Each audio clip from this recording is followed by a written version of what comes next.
Aujourd'hui, on termine notre petite série sur Galates où on parle de la relation, pas la religion. Et nous avons déjà eu 2 sermons, un de moi, un de Raph, sur l'évangile de grâce et la justification par la foi. Et nous avons vu la définition de la religion à la russe, qui en bref a dit que la religion, c'est souvent des règles, des devoirs et des rites. La définition de la relation, par contre, c'est l'ensemble des relations et des liens entre les personnes qui se rencontrent, se fréquentent et communiquent entre elles. Alors maintenant, aujourd'hui, on aborde la question, comment vivons-nous cette liberté et cette foi que Dieu nous a donnée au quotidien? Et Paul y répond en soulignant la puissance du Saint-Esprit en Galates. Donc c'est intéressant qu'aujourd'hui, on va cibler la puissance du Saint-Esprit qui est la source pour vivre notre foi victorieuse. Et avant qu'on démarre dans le message, j'aimerais bien qu'on lise Galates 5, 13 à 26, qui est notre passage du jour. Frères et sœurs, c'est à la liberté que vous avez été appelés. Seulement, ne faites pas de cette liberté un prétexte pour suivre les désirs de votre nature propre. Au contraire, soyez par amour serviteurs les uns des autres. En effet, toute la loi est accomplie dans cette seule parole. Tu aimeras ton prochain comme toi-même. Mais si vous vous mordez et vous dévorez les uns les autres, attention, vous finirez par vous détruire les uns les autres. Voici donc ce que je dis. Marchez par l'esprit et vous n'accomplirez pas les désirs de votre nature propre. En effet, la nature humaine a des désirs contraires à ceux de l'esprit. Et l'esprit a des désirs contraires à ceux de la nature humaine. Ils sont opposés entre eux, de sorte que vous ne pouvez pas faire ce que vous voudriez. Cependant, si vous êtes conduits par l'esprit, vous n'êtes pas sous la loi. Les œuvres de la nature humaine sont évidentes. Ce sont l'adultère, l'immoralité sexuelle, l'impurité, la débauche, l'idolâtrie, la magie, les haines, les querelles, les jalousies, les colères, les rivalités, les divisions, les sectes, l'envie, les meurtres, l'ivrognerie, les excès de table et les choses semblables. Je vous préviens, comme je l'ai déjà fait, ceux qui ont un tel comportement n'hériteront pas du royaume de Dieu. Mais le fruit de l'esprit, c'est l'amour, la joie, la paix, la patience, la bonté, la bienveillance, la foi, la douceur, la maîtrise de soi. Contre de telles attitudes, il n'y a pas de loi. Ceux qui appartiennent à Jésus-Christ ont crucifié leur nature propre avec ses passions et ses désirs. Si nous vivons par l'Esprit, laissons-nous aussi conduire par l'Esprit. Ne soyons pas vaniteux en nous provoquant les uns les autres, en nous portant envie les uns aux autres. Wow! Voici la parole du Seigneur. Merci Seigneur pour ta parole. Cette parole a une puissance. Cette parole a un enseignement dedans qui peut nous libérer et nous donner une nouvelle vie. On est déjà en train de vivre une nouvelle vie. Mais Paul est en train d'adresser quelque chose dans ce groupe de chrétiens, les Galates. Ils étaient trompés. Ils ont bien commencé par la foi en Jésus-Christ, mais ils ont été trompés par une personne vraiment. Juste avant ça, Paul dit, je préfère qu'il soit émasculé, cette personne. J'ai dit, wow, Paul, c'est un peu fort ça. il voulait que cette personne soit complètement nullifiée dans leur tête, dans la pensée qu'ils ont sémée parce qu'ils ont trompé les gens, où ils étaient libérés par la foi de retourner à la loi. Et maintenant, Paul est en train de nous montrer il y a une différence quand on vit la vie gérée, menée par notre chair, ou la meilleure effort pour suivre une code ou des rites ou des rituels ou la loi, il y aura une certaine fuite qui se produit parce qu'on n'achève jamais la sainteté de Dieu selon les manières d'homme. Les efforts de l'homme, les rites, les rituels ou même les grands gestes n'achèvent jamais la justice de Dieu. Seulement le sang de Jésus qui nous rend justes. Seulement notre foi dans le sang de Jésus qui nous rend justes. C'est important à savoir parce que cette foi, c'est ce qu'Abraham avait. Il est le père de la foi.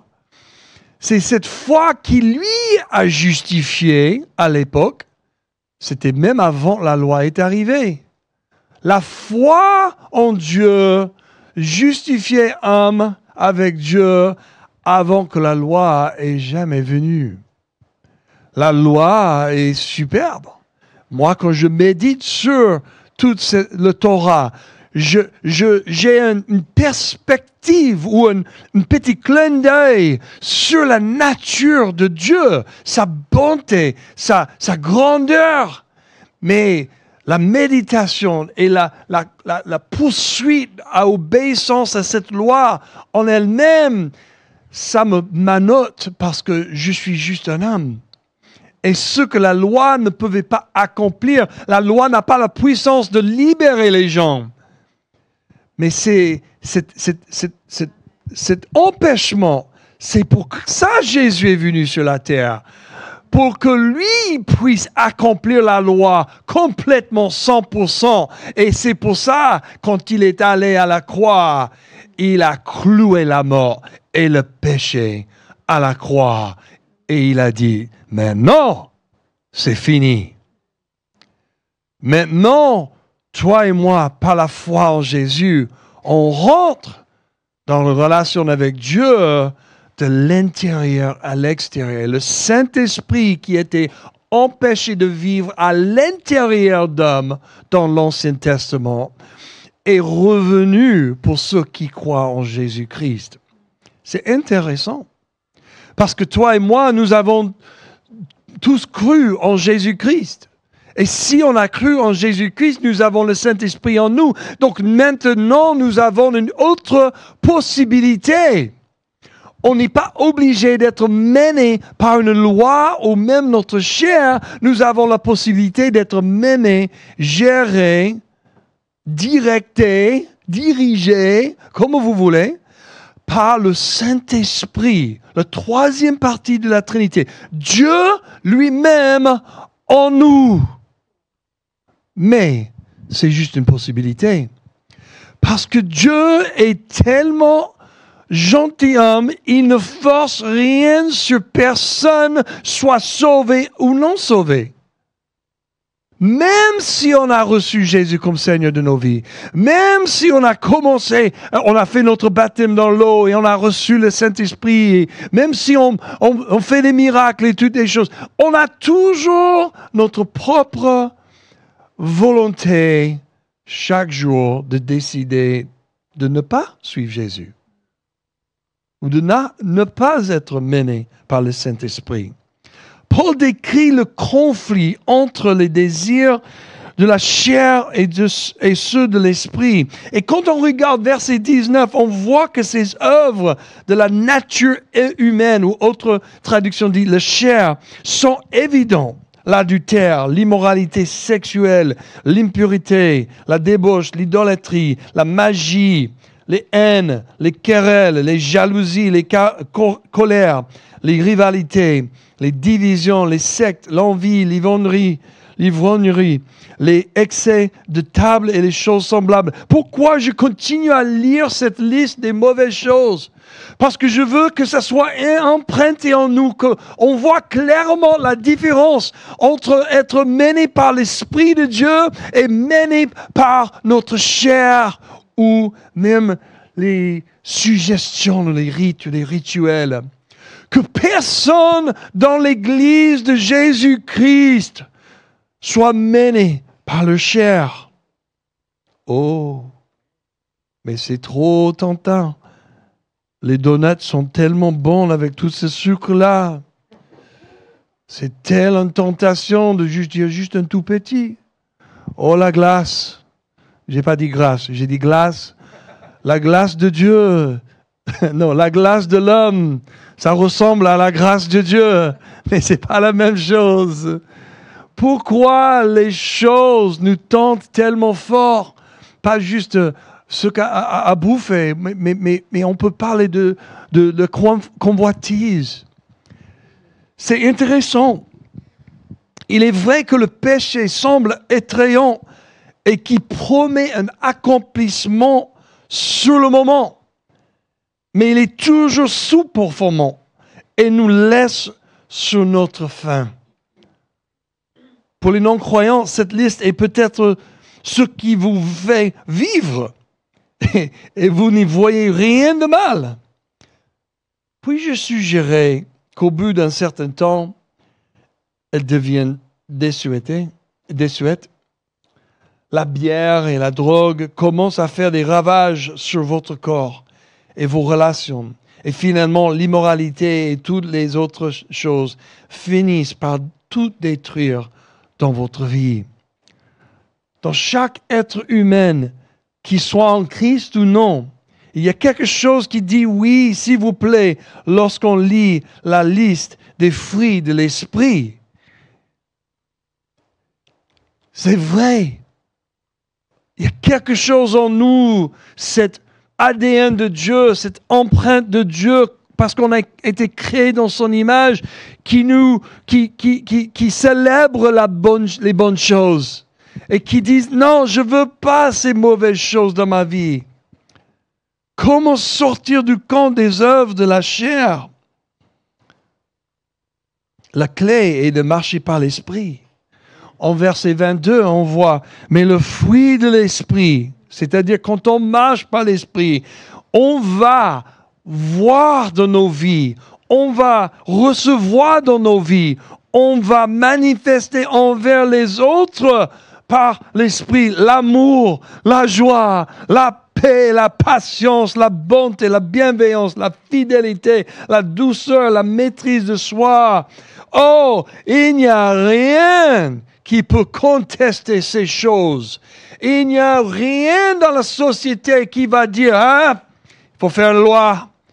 Plus de joie dans cette ville. Si on voit quelqu'un qui est joyeuse, en prison. Il dit, il n'y a pas de loi. Qui conteste la joie, la foi, la bienveillance, la gentillesse, la miséricorde? Qui est en train d'écrire des lois? On ne peut pas être heureux. Ah non, ça n'existe pas. Ça, c'est quelque chose dans la société séculaire qui témoigne qu'il y a quelque chose plus que ce qu'on voit ou on sent dans les 5 sens. Ah, waouh! Quelle personne qui suit le Christ ne souhaite pas que toutes ces choses se produisent dans sa vie? Combien d'entre vous pensent louant Dieu pour ses promesses de fruits? Marcher par l'Esprit signifie se soumettre quotidiennement à la puissance de Dieu et en dépendre pour vaincre les désirs de la chair. Alors comment y parvenir? Et ça commence par le mot soumission ou un autre mot céder. Quelqu'un l'a utilisé à tout à l'heure, je crois que c'était Raphaël. Et on voit dans le dictionnaire Larousse, soumission, action de mettre ou fait de se mettre sous le pouvoir d'une autorité contre laquelle on a lutté. Privation d'indépendance qui en résulte. Ou autrement, acceptation d'une autorité intellectuelle ou morale. Mais en étant soumis, nous subissons l'influence de quelqu'un ou de quelque chose. Et dans le royaume de Dieu, nous choisissons volontairement de nous soumettre à la seigneurie de Jésus-Christ, n'est-ce pas? Puis-je ajouter ici qu'il ne suffit pas d'inviter Jésus à entrer dans votre cœur? Puis-je vous mettre au défi d'entrer dans le cœur de Jésus, où c'est lui qui est le Seigneur qui règne et pas vous? Qu'est-ce que je suis en train de dire? Je suis en train de faire une contradiction. On s'arrête d'inviter Jésus dans nos cœurs parce qu'il nous demande de rentrer dans son cœur. Si on invite Jésus dans nos cœurs, c'est toujours nous qui sommes le chef et on a la possibilité de bloquer certains domaines. Mais si on rentre dans le cœur de Jésus-Christ, on est chez lui, il fait ce qu'il veut. J'ai besoin d'un petit orgue maintenant.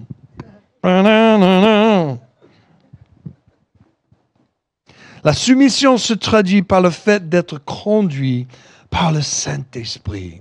Cela signifie que nous devons nous soumettre au Saint-Esprit de Dieu qui vit en nous et être sous son influence. Lorsque nous vivons sous son influence, nous produisons le fruit de l'Esprit. Dans la mesure où le Saint-Esprit ne nous conduit pas, nous sommes conduits par notre chair, qui produit un autre type d'œuvre. En posant la question « Comment suis-je censé être conduit par l'Esprit ?» nous devons approfondir cette idée d'être sous l'influence. Et maintenant, on va juste lire quelques versets vite fait. On commence en Éphésiens 5, 18. Où Paul a dit, ne vous enivrez pas de vin, cela mène à la débauche. Soyez au contraire remplis de l'esprit. Luc 1, 15, en parlant de Jean-Baptiste, car il sera grand devant le Seigneur. Il ne boira ni vin, ni boisson alcoolisée, et il sera rempli de l'Esprit Saint dès le ventre de sa mère. En Actes 2, 4, ils furent tous remplis du Saint-Esprit et se mirent à parler en d'autres langues, comme l'Esprit leur donnait de s'exprimer. En Actes 2, 13, mais d'autres se moquaient et disaient, ils sont pleins de vin doux. Pierre se lève et dit, ces gens ne sont pas ivres comme vous le supposez, car il est 9 heures du matin. Mais maintenant se réalise ce qu'a dit le prophète Joël dans les derniers jours, dit Dieu, je déverserai de mon esprit sur tout être humain. Vos fils et vos filles prophétiseront. Vos jeunes gens auront des visions et vos vieillards auront des rêves, etc., etc. Encore en Éphésiens 3, Paul dit, et de connaître cet amour qui surpasse toute connaissance, afin que vous soyez remplis de toute la plénitude de Dieu. Est-ce qu'on peut voir dans ces exemples combien Dieu est toujours en train de faire un contraste entre être sous l'influence de l'alcool, ou on peut faire une extension, dire les drogues, et être sous l'influence de l'Esprit Saint. Il y a toujours ce contraste partout dans le Nouveau Testament, toujours, même dans l'Ancien Testament, toujours ce contraste. Parce que l'alcool, quand on boit un peu trop, on devient influencé par ça. C'est vrai qu'on est toujours pareil, on est toujours nous-mêmes, mais on est sous l'influence de quelque chose. Moi, j'ai déjà eu pas mal d'expériences dans mon passé, merci Seigneur, ça suffit. Ça a affecté la manière que je conduisais. Ça a affecté la manière que j'ai exprimé. Est-ce que vous avez jamais vu quelqu'un qui a trop bu? Ils confessent beaucoup plus sur eux-mêmes que vous voulez entendre. Merci, ça suffit. Non, s'il te plaît, stop. Si jamais tu veux savoir quelque chose de quelqu'un, et ils sont toujours fermés, donnez un peu d'alcool et vois combien il commence à confesser. Non, non, fais pas ça. Mais on constate cette influence tellement facile. Pourquoi on ne fait pas la connexion avec la vie dans l'esprit? Pourquoi il est en train de dire que ils sont ivres? Parce qu'il y a certaines semblances quand on est vraiment rempli du Saint-Esprit. Il y a la possibilité d'avoir un effet comme on est ivre. C'est pas de dire qu'on ne peut pas contrôler. On a perdu le contrôle de soi parce que le Saint-Esprit m'a... Bon, peut-être il y a des moments comme ça. J'ai entendu les gens qui ont été touchés par Dieu tellement fort. Et en fait, on a entendu une histoire de ma fille, en fait, il y a quelques semaines. Et elle est juste allée pour une soirée de louange dans son église. Elle ne savait même pas qu'il croyait dans les dons du Saint-Esprit pour aujourd'hui ou pas. C'était une bonne église. Elle est venue pour la soirée louange. Après, il disait, si vous avez besoin de la prière, venez, avancez-vous. Donc, elle a dit, bon, oui, j'aimerais bien avoir un peu de plus. Donc, elle a juste demandé d'être remplie du Saint-Esprit encore. Et tout d'un coup, la femme a dit, vous allez aux nations. Boum. Elle a juste posé la main et elle dit, la prochaine chose que je me souviens, c'était quand j'étais en train de me réveiller, j'étais par terre dans l'église et qu'est-ce qui s'est passé? Mais pendant ce moment qu'elle était en sommeil, Dieu a commencé à faire des choses dans son cœur. Il commençait à aménager le meuble de son cœur. Parfois, on a besoin de chirurgie du Saint-Esprit que seulement le Saint-Esprit peut faire. Moi, je ne comprends pas tout cela.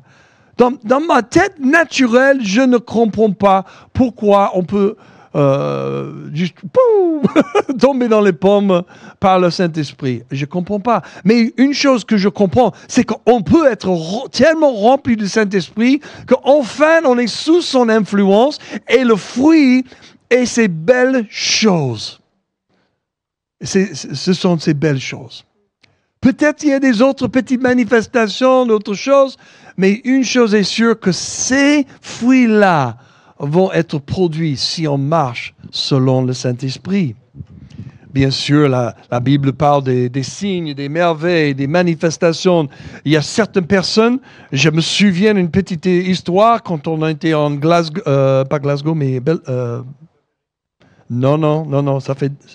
Désolé, cette histoire date avant que tu es né. Non, pas vrai. 2015 ou quelque chose comme ça. En Écosse, j'étais là et on avait un jeune homme ici de Marseille qui est venu avec moi et j'ai demandé, est-ce que tu veux la prière?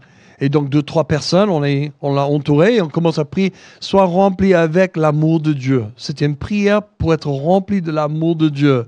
Mais en étant rempli, il commence à sourire et tout d'un coup, il commence à manifester diabolique. Il commence à essayer d'attaquer tout le monde là. Et dans ce moment-là, on l'a pris à côté et on a chassé les démons de sa vie. Ça a pris une bonne heure, mais il est revenu. Waouh, ma vie est complètement transformée. Qu'est-ce qui vient de se passer? Bon, tu es rempli de pas mal de démons, on les a chassés. Il est Hallelujah. Et une semaine plus tard, il m'a dit, je n'ai jamais dormi plus que 4 heures la nuit. Mais depuis une semaine, je dors 7 à 8 heures chaque nuit et je suis tellement plein d'énergie maintenant. Merci pour cette délivrance. On a juste prié qu'il soit rempli de l'amour de Dieu. Est-ce que c'est une prière interdite? Il ne faut pas prier ça. Non, c'est pas du tout. Ça c'est le fruit du Saint-Esprit, l'amour.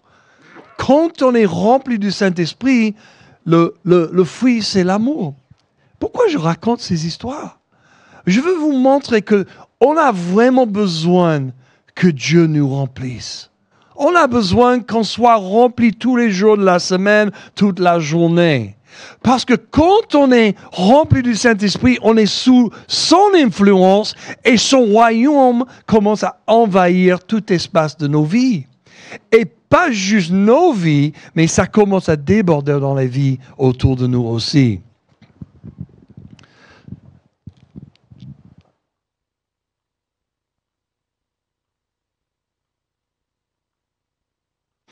Donc, ça c'est la première partie que je voulais dire. La deuxième partie, c'est marcher par l'Esprit.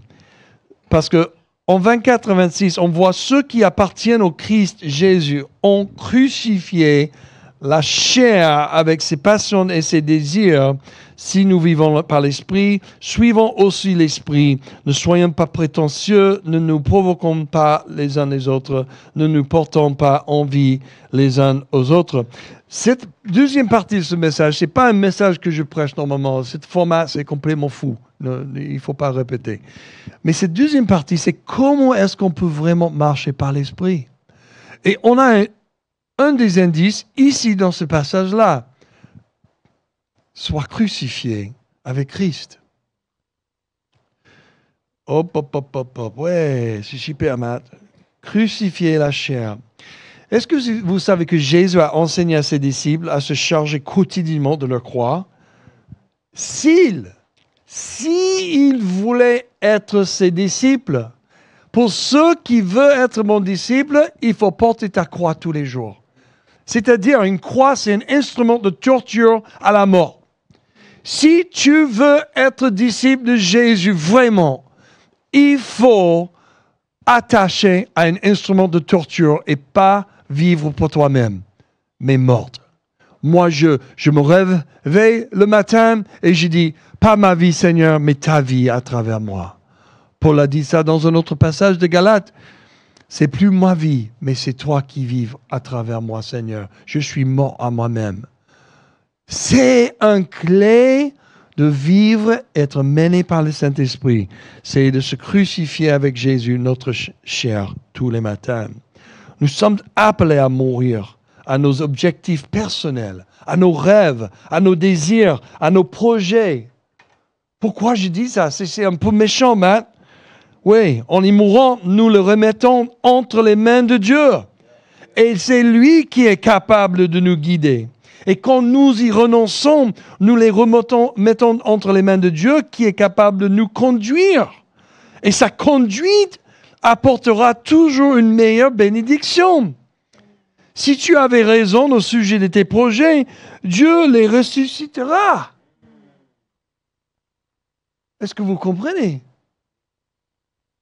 Il y a un plan là. Le plan, c'est de mourir. Arrêtez de vivre. J'ai une vision, j'ai un rêve, j'ai tout cela. Est-ce que tu as jamais crucifié ça avec Jésus et dit, je te donne mes rêves, je te donne ma vision, je te donne tous mes projets. Et si tu veux vraiment que je fasse ça, il faut que ça soit par la puissance de la résurrection en Jésus-Christ que ça me revienne. Moi, je ne veux pas vivre un rêve qui n'est pas purifié par la résurrection de Jésus-Christ. C'est charnel, c'est banal, c'est humain. Moi, je ne suis plus être humain. Je suis un homme de Dieu, dans la famille de Dieu, un frère de Christ, héritier, co-héritier avec Christ, ce que la Bible dit. Je ne suis plus le même. Je suis une nouvelle création, une espèce qui n'a jamais vécu sur la terre. Pourquoi je suis convaincu? Parce que Adam a perdu quelque chose avec Dieu. Mais moi, j'ai vécu toute une vie jamais être connecté avec Dieu. Adam a commencé à connecter avec Dieu. Mais nous avons commencé sans Dieu.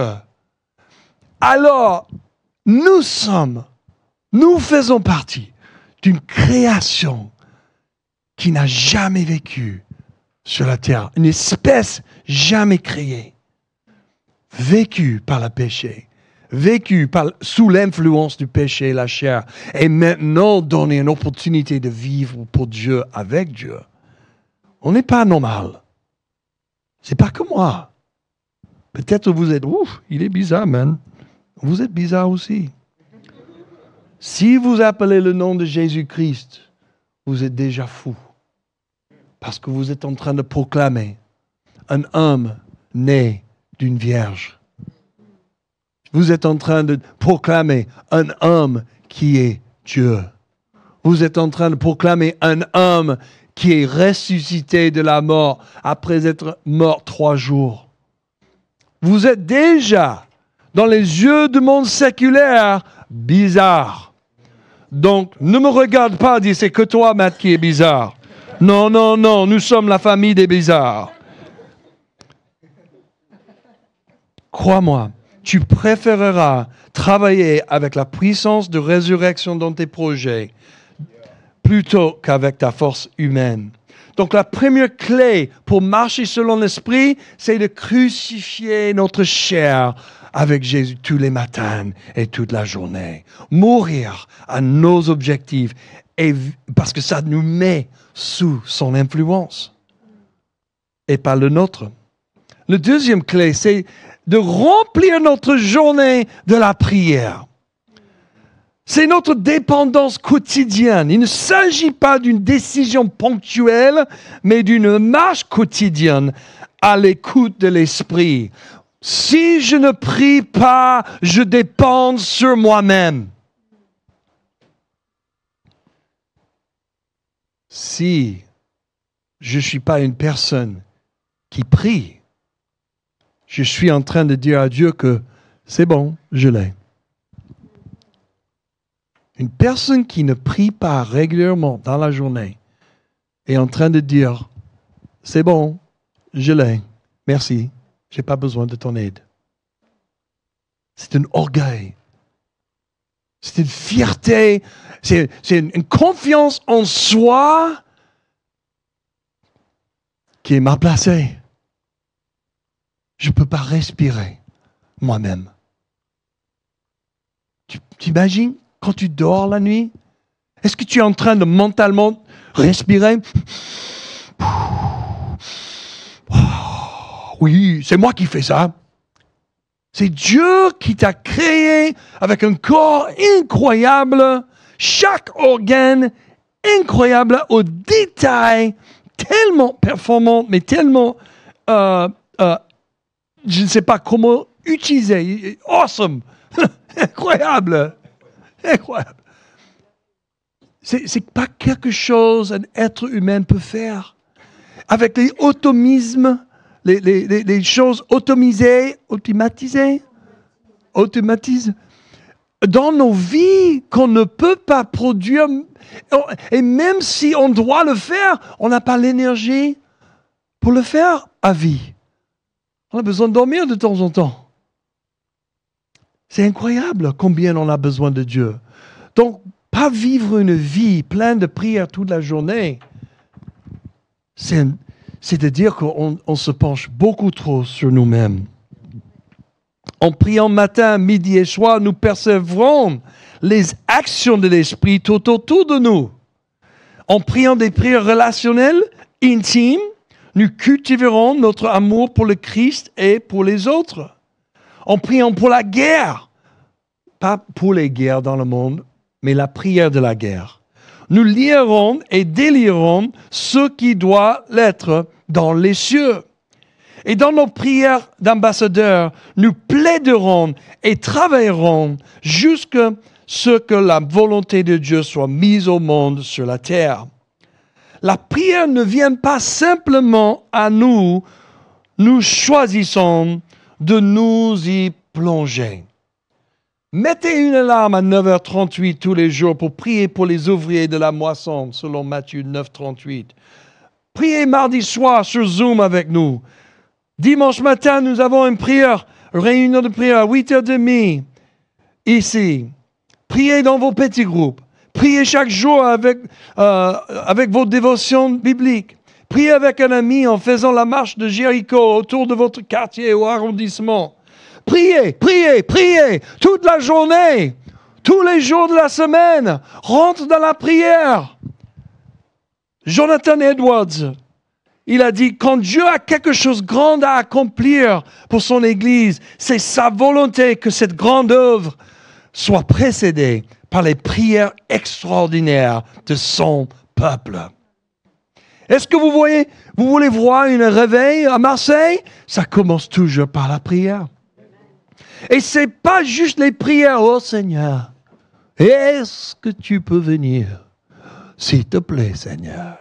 Non, il faut rentrer dans la prière de Moïse. Il faut rentrer dans la prière d'Abraham. Les grands exemples d'intercession qui disent, Dieu, si tu es vraiment juste et gentil et amoureux, est-ce que tu vas pas juste sauver le monde, sauver cette ville juste pour 5 personnes justes? Et un grand intercesseur commence à faire des négociations avec Dieu. Oh Dieu, viens, s'il te plaît. Tu as promis dans ta parole que tu vas visiter les fils et les filles et les vieillards avec les visions et les rêves. Tu as promis, Dieu, je t'appelle à ta parole. Ou comme Jacob qui a lutté avec Dieu dans le matin, jusque le matin, il luttait, et il a dit, je te lâche pas jusque tu me bénis. La prière n'est pas juste un gentil, oh coucou, ça va ce matin Seigneur? Oui, on a besoin des moments intimes et doux et silencieux avec le Seigneur.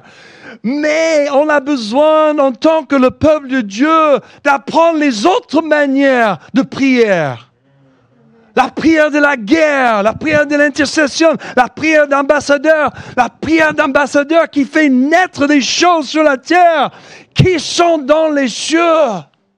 Nous avons une opportunité, nous avons ce privilège d'être les fils et les filles de Dieu. Et notre but de la vie, c'est d'être comme Jésus qui a envahi la terre avec le ciel. Voici notre héritage. Priez sans cesse, dit Paul. Priez sans cesse. N'arrêtez pas. Crucifiez la chair. Priez sans cesse dans la journée, remplie de prières. Et troisièmement, prêchez cet évangile. Romains 10, 13 à 15 dit, en effet, toute personne qui fera appel au nom du Seigneur sera sauvée. Mais comment donc feront-ils appel à celui en qui ils n'ont pas cru? Et comment croiront-ils en celui dont ils n'ont pas entendu parler? Et comment entendront-ils parler de lui si personne ne l'annonce? Et comment l'annonceront-on si personne n'est envoyé? Comme il est écrit, qui sont beaux les pieds de ceux qui annoncent la paix, de ceux qui annoncent de bonnes nouvelles, l'évangile de Jésus-Christ. Wouh! Le résultat de crucifier la chair et de prier sans cesse, c'est d'annoncer cette belle évangile. Parce que le plus qu'on prie, le plus on est dans la présence de Dieu, le plus on est en train de faire l'intercession et lire sa parole, le plus on est transformé dans l'image de Jésus et cette vie de l'esprit, de l'amour, de la joie, de la paix, etc. commence à déborder nos vies et tu ne peux pas arrêter de prêcher, d'expliquer, de partager ta foi avec des autres autour de toi. Si vous avez pensé que notre Église est calme, vous et moi, nous avons un témoignage de la façon dont le Christ a changé notre vie. Et vous et moi, nous avons une relation vivante avec Dieu. Nous l'entendons parler, nous nous déplaçons et nous respirons en lui. Vous et moi, nous avons le message de l'Évangile qui brise les liens démoniaques, guérit les cœurs et restaure tout ce qui a été perdu. Nous sommes une bonne nouvelle, la meilleure chose que les gens puissent expérimenter dans ce monde. C'est vrai, vous et moi, même dans notre brisure et de notre douleur, nous sommes une bonne nouvelle pour les autres. Nous avons trouvé la perle de grand prix. Nous sommes la pièce perdue. Nous sommes la brebis égarée. Et le Christ nous a ramenés à la maison.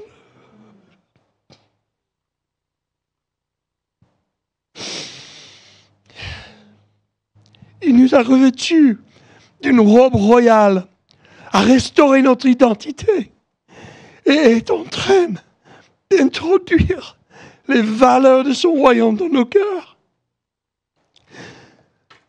Nous avons les réponses pour ces gens. C'est Jésus. C'est Jésus. Jésus est la réponse et toi et moi, nous avons cette réponse pour ces gens. La vie chrétienne est une vie d'accomplissement. Mais cet accomplissement n'est possible que grâce à l'action puissante du Saint-Esprit. Vis-tu par l'Esprit ou essaies-tu encore de produire la justice par tes propres œuvres? Dieu veut nous libérer. Dieu veut nous remplir jusqu'à l'excès et nous faire vivre constamment sous l'influence du Saint-Esprit. En conclusion de cette série, la liberté en Christ nous libère du légalisme et du péché. La foi en Christ nous justifie. Et une vie remplie de l'Esprit conduit à l'épanouissement dans la piété. Et aujourd'hui, je vous invite, mes frères et mes sœurs, à être remplis de l'Esprit. Les guerriers de la prière de notre Église vont vous accueillir. Parce que je crois que Dieu veut déclencher quelque chose aujourd'hui. Je ne suis pas ému pour aucune raison. Il y a quelque chose dans l'Esprit Saint. Il y a quelque chose que Dieu est en train de faire. Il veut créer des tremblements de terre dans l'Esprit. Il y a des gens qui passent par là qui n'ont jamais reconnu qu'on est là. Mais quand un peuple commence à prier, quand un peuple commence à crucifier la chair et les désirs de ce que je veux pas, les gens ne passent plus sans sentir quelque chose est là. Je rêve de voir la manifestation de Dieu dans notre ville. Ça commence par nous, remplis du Saint-Esprit. Amen.